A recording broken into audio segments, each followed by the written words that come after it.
მამა ეკლესიის სიარულს როგორ ვაჩვიოთ? ანუ აი რა? მშობლები?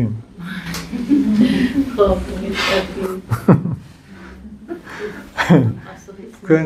თქვენ მშობლები მიაჩვიეთ, ბავშვები თვითონ მიაჩვევიან.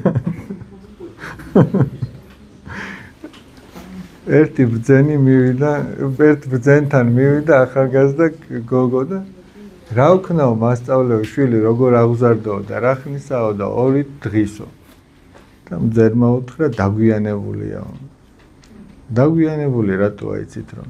აი ხა მაგალითად მშობელი რასაც აკეთებს ეს შინაგანი მდგომარეობა შვილზეც აისახება.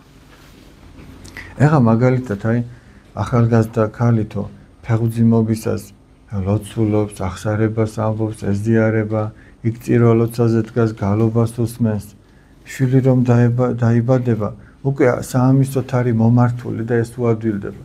ეხა ახალგაზრდა ქალი თუ ღამის კლუბებში დადის და დისკოტეკებზე და ღრეობებში და შვილს ეტყვის, შვილო აი რა კარგია გალობა და ტაძარში წასვლა. იმას ეს არ მოსწონს. იმას სხვა რამე მოსწონს. მაგალითიც ეს შინაგანი მდგომარეობაც გადაეცემა და მერე როცა ესე იგი შვილისათვის. სხვათაშორის მე ადრე უსმენდი და ძალიან მომეწონა. სულ ეუბნები ხოლმე ახალგაზრდებს, აი ცოტა მოზრდილი ბავშვები რომ მოდიან, ვინც უკვე აი შეყარებულები ყავთ, რაღაცა ფიქრობენ უკვე იმაზე, რომ შეიძლება მალე ოჯახი ქონდეს რაღაც. ეუბნები ხოლმე რომ აი როგორი შვილი გინდა გყავდეთ, აიღეთ ფურცელი და მისი თვისებები ჩამოწერეთ. დაუშვათ მამაცი მინდა იყოს ვიღაც სიტყვის შრომის მოყარე, პატიოსანი, ესე იგი და 1000 რაღაცა ესეთი რა. ხო და რასაც ჩამოწერ, ფსიქოლოგი ამბობდა, ჩაიხედა იმაში შენ როგორც სარკეში. აი ერთ-ერთი თვისება დაუშვათ მშობელსო და შვილი ტაძარში დადიოდეს. რასაც ამბობდით. ჩაიხედე და თქვი მე ვარ თუ არა ასეთი. და ჯერ შეიძლება შვილი არ აკყავს, მაგრამ თუ გინდა რომ შვილი ეგეთი ყავდეს, როგორიც ჩამოწერე, შენი თავი მოიყვანე შესაბამისობაში იმისა, რაც ჩამოწერე. და ამით უკვე შვილს ეხმარები, ჯერ არ დაბადებულ შვილს და არც ჩასახულ, აი ჯერ არც დაოჯახებული რო ახლა უკვე ეხმარები შვილს, რომ ეგეთი გაიზარდოს. ხო და თუ ამას არ აკეთებ და მშობელი არ იზამს ამას და შვილი უნდა რომ ესეთი ყავდეს. ახლა მაგალითად ჩვენ თუ გვინდა რომ კარგი ყურძენი მოვიყვანოთ. ყურძენი რო უკვე გამოიბავს და მოისხამს, მერე ვეღარაფერს ვეღარ შეცვლ. მანამდე უნდა მოეფერო ივას, თავის დროზე გასკლა, შეწამლო, გაფურჩქნო, ხო მართალია. ვაზზე ზრუნავ და მერე ნაყოფი კარგი მოდის. ხეზეც ეგრეა, უნდა დაუბარო, უნდა გაფხიკო, უნდა შეწამლო, გასხლა. და იქაც კი მოვა თუ არა ბოლომდე ეგ არიცი.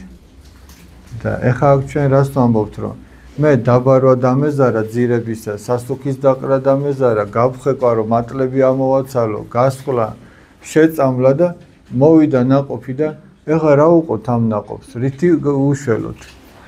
მე არ ვიცი რითი უნდა უშველოთ მაშინ. ხო და მივედით ეხლა ესე იგი სადაც ხამქიმიკატებია უკვე მოისხა დავჭინარი ნაყოფი და ვეკითხებით რა გავაკეთოთ? შენ ხო აქ მუშაობ ხამქიმიკატებში და რა გავაკეთოთ? და ის რას გვეტყვის, რა უნდა გააკეთო? მაგრამ იმისგან გასხოვებით აქ არსებობს სინანულის საშუალება. იქ თუ კაცი ნანობს, რომ ბაღს ესე ვერ მოუარა და იქ ვერაფერს ვერ შეცვლის იმ სინანულით. აქ სინანულით დედა შეცვლის, მამა შეცვლის, სინანულით, ლოცვით, მაგალითის მიცემით, რჩევა-დარიგების მიცემით. თუმცა ზოგჯერ ბავშვი ისეთ ასაკშია, რომ რჩევა-დარიგება აღარ ჭრის. იმიტომ რომ ავტორიტეტი მშობელი აღარ არის, ავტორიტეტი მშობელი გარკვეულ დრომდეა. მერე უკვე, როდესაც ავტორიტეტი მისთვის კლასელი ხდება, იქ ქუჩა ხდება, იქ ვიღაცას მოусმინა, ის ხდება. მშობელის დარიგება ეგრე ადვილად ვეღარ იღებს შვილი. ამიტომ ამბობენ წმინდა მამები, რომ თუ კი შვილს არ ესმის, როდესაც ღმერთზე ელაპარაკები, ღმერთს უნდა ელაპარაკო შვილზე, ანუ უნდა ილოცო.